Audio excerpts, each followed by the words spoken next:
লুকোচুরি, রবীন্দ্রনাথ ঠাকুর। আমি যদি দুষ্টুমি করে চাঁপার কাছে চাঁপা হয়ে ফুটি, ভোরের বেলায় মাগো ডালির পরে কচি পাতায় করি লুটোপুটি, তবে তুমি আমার কাছে হারো, তখন কি মা চিনতে আমায় পারো? তুমি ডাকো, খোকা কোথায় ওরে? আমি শুধু হাসি চুপটি করে। যখন তুমি থাকবে যে কাজ নিয়ে, সবই আমি দেখব নয়ন মেলে। শান্তি করে চাঁপার তলা দিয়ে আসবে তুমি পিঠেতে চুল ফেলে। এখান দিয়ে পুজোর ঘরে যাবে, দূরের থেকে ফুলের গন্ধ পাবে। তখন তুমি বুঝতে পারবে না সে তোমার খোকার গায়ের গন্ধ আসে।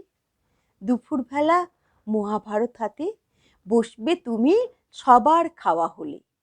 গাছের ছায়া ঘরের জানালাতে পড়বে এসে তোমার পিঠে কোলে। আমি তোমার ছোট্ট ছায়াখানি দোলাবো তোর বইয়ের পরে আনি। তখন তুমি বুঝতে পারবে না সে তোমার চোখে খোকার ছায়া ভাসে। সন্ধেবেলায় প্রদীপখানি জেলে যখন তুমি যাবে গোয়াল ঘরে, তখন আমি ফুলের খেলা খেলে টুপ করে মা পড়ব ভুঁয়ে ঝরে। আবার আমি তোমার খোকা হব, গল্প বলো তোমায় গিয়ে কব। তুমি বলবে দুষ্টু ছেলে কোথা, আমি বলবো বলবো না সে কথা।